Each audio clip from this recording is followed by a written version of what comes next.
Ben's Intwixt app sends a survey each time a case is closed in Salesforce.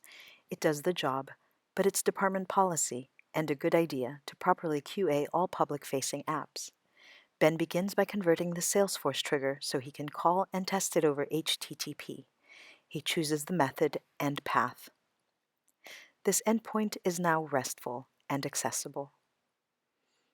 Ben next adds a flow to test their database. He wants to make sure the surveys are persisted as expected. He creates a receiver and configures it, including a descriptive title and icon. He defines both the method and path for the RESTful API.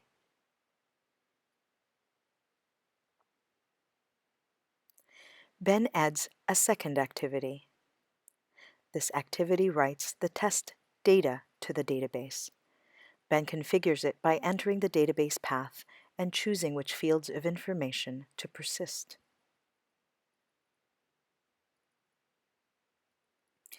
Intwixt automatically maps any field with a matching ID to simplify the process.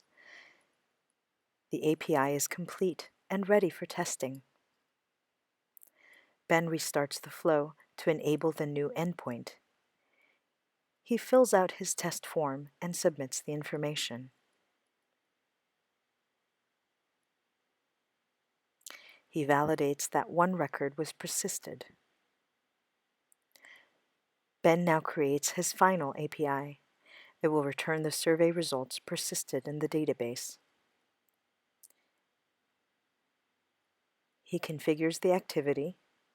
He defines the method get and the path.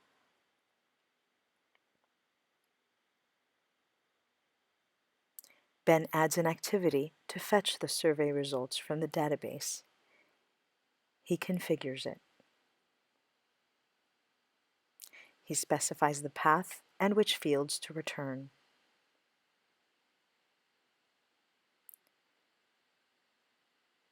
He saves his work and reviews the API signature.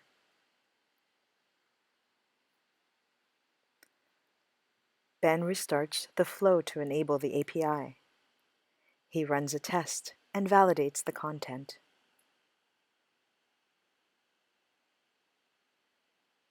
The APIs are now complete.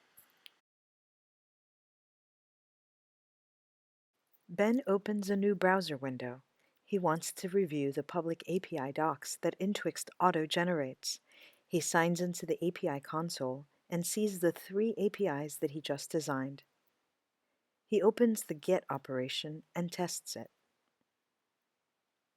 He's now ready to share his APIs. Ben's app has 3 RESTful endpoints, but in order to share them, he'll need to define profiles. Intwixt uses profiles to secure API access. Ben's department requires all public-facing apps to go through proper QA. Ben creates the developer profile and enables access to all endpoints for just this purpose. He'll assign Jared and QA to this profile in just a moment. Ben creates a second profile. This profile will only grant read access to the survey results and will be used by managers. Ben saves his work and reactivates the flow. Ben opens the app console, where he'll manage user access. He assigns Jared and QA to the developer profile, and he assigns Karen to the manager profile. The app console provides an overview of the running application. Ben shares a link to the API documentation with both. Jared logs in and sees the 3 endpoints granted to the developer profile. All API documentation is auto-generated by Intwixt. Jared tests the GET operation that returns the list of surveys. Karen's experience is similar, but when she logs in, she's instead shown the single GET operation granted to the manager profile. Ben has now successfully and securely shared his APIs.